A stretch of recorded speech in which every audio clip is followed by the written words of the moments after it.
तो आप सोचें ना, मैं आपको एक मिसाल देता हूँ। आप जैसे सहाबा से भी गुनाह हुए हैं। एक सहाबिया और सहाबा, उनकी तौबा बहुत मशहूर है। उनसे मैरिड थे तो ख़ता हो गई, फॉर्निकेशन हो गई, तो अब इतनी नदामत थी।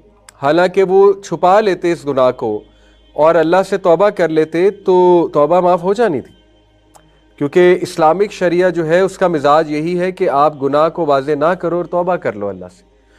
हाँ, कोई गवाह है वो बता दें, अलग बात है, लेकिन गवाह भी कोई नहीं थे। तो उनसे रहा ना गया, उनकी नदामत इतनी ज़्यादा थी। उन्होंने कहा कि रसूलुल्लाह सल्लल्लाहु अलैहि वसल्लम के पास आ गए कि ये मामला हुआ है तो मुझे पनिश किया जाए, मुझ पे हद पनिशमेंट लगे, ठीक है। और मैरिड बंदे की हद पनिशमेंट फिर रजम है, और रजम जो है ये बहुत सख्त सज़ा होती। इसमें जो है वो उसको गाड़ कर ज़मीन तक, उसका चेहरा सिर बाहर होता है और उसको पथराव किया जाता है। ये बहुत पेनफुल सज़ा है, ठीक है, रजम। तो वो इस लेवल का उन सहाबी का ईमान था, उन्होंने कहा मुझे रजम चाहिए। तो ऐसा ही हुआ। हालांकि उनको सहाबा ने समझाया, वाक़या है पूरा, सहाबा ने उनकी काउंसलिंग की कि आप छुपा लें अपने गुनाह को, कोई बात नहीं, हमें पता लग गया ना, हम भी छुपा लेंगे, लेकिन आप अल्लाह से तौबा करें। लेकिन नहीं, उन्हें चैन नहीं आया। उन्होंने कहा मुझे यही चाहिए, और ऐसा ही हुआ।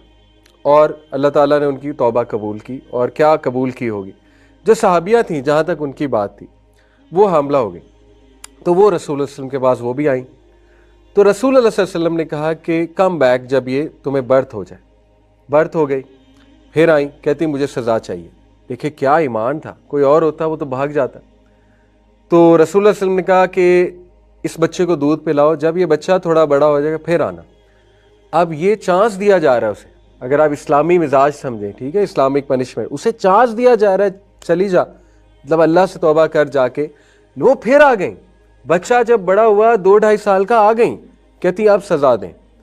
तो फिर बड़ा हैरान हुए सारे सहाबा, उनका ईमान देख के बड़ा हैरान हुए।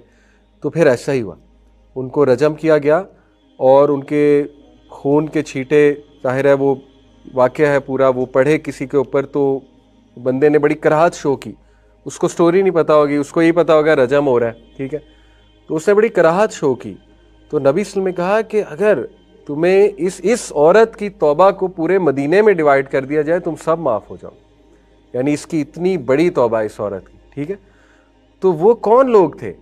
वो गोल उनका क्या था? जन्नत मिल जाए, दुनिया में सज़ा पा लें लेकिन जन्नत मिल जाए। हालांकि दुनिया में सज़ा की ज़रूरत नहीं थी, वो तौबा कर लेते हैं, इंशाल्लाह माफ़ था, अल्लाह की तरफ से गुनाह माफ़ था, उनका गुनाह अल्लाह ने छुपा लिया।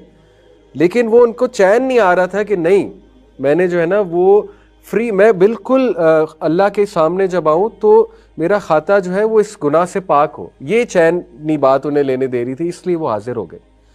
तो बहरहाल मैं आपको बताना ही चाह रहा हूँ कि हमारा दीन इतना होपफुल है कि एंड तक तुम्हारे पास चांस है, तौबा कर लो, एंड तक चांस है, विन विन सिच। कोई बात नहीं, ज़िंदगी ख़राब कर ली, कोई बात नहीं, मसला हो गया, कोई बात नहीं, फैमिली लाइफ नहीं ठीक गई थी, ठीक है, आजमाइशें होती हैं हरी, कोई बात नहीं, ये फेलियर हो गया था, वो फेलियर हो गया था।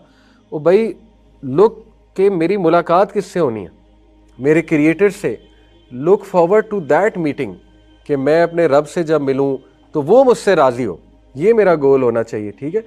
तो एज लॉन्ग एज ये गोल है तो होप ही होप है। होप को कोई नहीं ख़त्म कर सकता, होप कभी ख़त्म नहीं हो सकता। Hope is the only thing इस दुनिया में जिसको ख़त्म नहीं किया जा सकता, क्योंकि वो एंड तक रहता है, होप, ठीक है। उसके बाद इस गोल डायरेक्टेड थिंकिंग के बाद लेकिन एजेंसी और पाथवेज भी होने चाहिए। हाथ पर हाथ धरे बैठे नहीं रहना चाहिए, एजेंसी थिंकिंग और पाथवेज बनाने वाले बने। देखें, मैं भी इसकी कोशिश करता हूँ। जैसे कोई मसला चल रहा है ज़िंदगी में, तो आप बजाय कि ओवर थिंकिंग करने के भाई कॉपी पेंसिल पकड़ें और नोट पैड खोलें और उस पर लिखना शुरू हो जाएं कि ये मसला चल रहा है, इसका सोल्यूशन नंबर 1 ये नज़र आता है, सोल्यूशन नंबर 2 ये नज़र आता है, सोल्यूशन नंबर 3 ये नज़र आता है। जब आप ये लिख लेंगे, आपके ब्रेन को वैसे ही चैन आ जाएगा, आपको नींद आने लग जाएगी। अदरवाइज आपको नींद ही नहीं आएगी, आप सोचते रहेंगे ये मसला है, ये मसला है, ये मसला है। लेकिन जब लिख लिया हुआ है तो वैसे ही पाथवेज बनाए हुए, तो आपका ब्रेन चैन में आ जाएगा कि यार मैंने तो पाथवेज बना लिए। उसके बाद फिर एजेंसी थिंकिंग पर आए कि अब मैं एक्ट करना शुरू करूं। Let's try solution number 1, let's go to, चलो if that doesn't work let's try solution number 2, if that doesn't work let's try solution number 3। और साथ साथ अल्लाह से मदद मांगी जा रही है, इस्तिखारा किया जा रहा है। कितना खूबसूरत कॉन्सेप्ट है आगे बढ़ने का और अल्लाह की मदद मांगने का। ये रेजिलियंट की भी यही मोर और लेस डेफिनेशन। रेजिलियंट लोग भी यही करते हैं, ठीक है। वो हाथ पर हाथ नहीं धरे बैठे, वो प्रॉब्लम को आइडेंटिफाई करके सोल्यूशंस की तरफ आ जाते हैं। तो अब if someone is going through a lot of pain, family issues की वजह से, डिवोर्स की वजह से, तो आए सोल्यूशन लिखें। अल्लाह ने बहुत सोल्यूशंस लिखे हैं। देखें, कुरान तो इस हद तक तलकीन करता है सोल्यूशन ढूंढने की, और इतनी सख्त आया है और इतना नाराज़ होगा अल्लाह उससे जो सोल्यूशन नहीं ढूंढता, कि कुरान में एक आयत है, मुझे उसका एग्जैक्ट रेफरेंस नहीं याद। आयत ये है कि उन लोगों के बारे में है जो नेकी पर अमल नहीं कर सके थे, तो फरिश्ते जब उनकी रूह कब्ज कर रहे होंगे तो वो रिग्रेट करेंगे कि हाय काश हम नेकी पर अमल कर लेते। तो फरिश्ते उनको डांटेंगे अल्लाह की तरफ से। फरिश्ते उन्हें कहेंगे, क्या अल्लाह की ज़मीन वसी नहीं थी? हिजरत क्यों नहीं की? हाथ पर हाथ धरे क्यों बैठे रहे हो? यानी इस जगह क्यों फंसे रहे जहाँ पे गुनाह होता था? क्या अल्लाह की ज़मीन वसी नहीं थी? हिजरत क्यों नहीं की तुमने? तो देखिए, कुरान इस लेवल पे सोल्यूशन ओरिएंटेड बनाता है कि do something to change your position. Allah ताला ने तुम्हें इंसान बनाया है, अल्लाह ने तुम्हें हैवान जानवर नहीं बनाया जो एक जगह पर बैठे रहे, ठीक है, और जो है वो कुछ करे ही ना। तो ऐसा ना हो कल को हमें उल्टा सवाल कर लिया जाए कि क्यों नहीं किया, ये नज़र आ रहा था तुम्हें सोल्यूशन, क्यों नहीं किया? क्यों अपने आप को टॉर्चर देते रहे हो? क्यों इस जगह से नहीं शिफ्ट हो गए? क्यों ये जगह से हिजरत नहीं कर ली इन अ ब्रॉडर पर्सपेक्टिव, ठीक है। तो इसलिए दिस इज़ होप।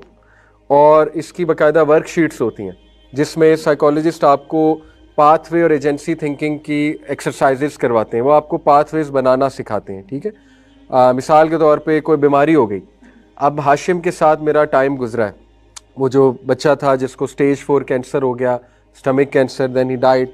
तो उसके साथ माशाल्लाह मेरा स्टूडेंट था, तो अभी खैर पिछले 2 हफ्ते पहले की बात है, एक और स्टूडेंट की डेथ हो गई, हार्ट अटैक, अचानक हार्ट अटैक। मैंने वो अपने इंस्टाग्राम पे लगाया था और फेसबुक पे। वो इसी तरह आप लोगों की तरह क्लास में आता है, वहाँ बहरिया में आता था। शॉकिंगली 2-3 क्लासेस में नहीं आया, मुझे पता लगा कि हार्ट अटैक हो गया, डेथ हो गई, और उसकी उम्र थी 24 साल 25 साल। तो बहरहाल यंग डेथ्स बड़ी कॉमन हो रही हैं। एनीवे, तो हाशिम के साथ मेरा चूँकि टाइम गुजरा है, तो हाशिम जो है माशाल्लाह, इवन दो उसको पता था कि मैं नहीं बचूंगा, स्टेज 5 हो गया था ना, फिर स्टेज 4 के बाद वो तो फिर होपलेस कंडीशन होती है, लेकिन मैंने उससे बड़ा ज़बरदस्त पाथवे थिंकिंग और एजेंसी थिंकिंग वाला देखा। यानी वो जब मैं जाता था बताता था मुझे कि अच्छा मेरा एक सोल्यूशन ये है, ये हम कर सकते हैं, ये कर सकते हैं, we can call for donation. अब वो उसे डॉक्टर ने एंड में ये कह दिया था कि तुम्हारा इलाज अमेरिका से शायद हो जाए, लेकिन 100 crore 102 crore something like this ये कॉस्ट है। तो उसने पूरी कैलकुलेशन लगाना शुरू कर दी, कहाँ से आएगी, कैसे आएगी, ठीक है ना। तो वो मैं आपको बता रहा हूँ, वो इतने ज़्यादा यानी एक्सट्रीम बीमारी में भी उसका होप नहीं मरा, एंड तक था कि हम कुछ कर सकते हैं। और यही रवैया अल्लाह सुब्हानहू तआला को पसंद है। तो खैर, अल्लाह ताला की रज़ा कुछ और थी। तो ये चीज़ जो है अपने अंदर लाना बहुत ज़रूरी है इंशाल्लाह, और इसकी आदत बनाई जाती है, ऐसे नहीं आती, ये एक हैबिट बनती है। और ये हैबिट इसी तरह बनेगी कि you have to do it, आपको प्रैक्टिस करनी पड़ेगी ओवर एंड ओवर।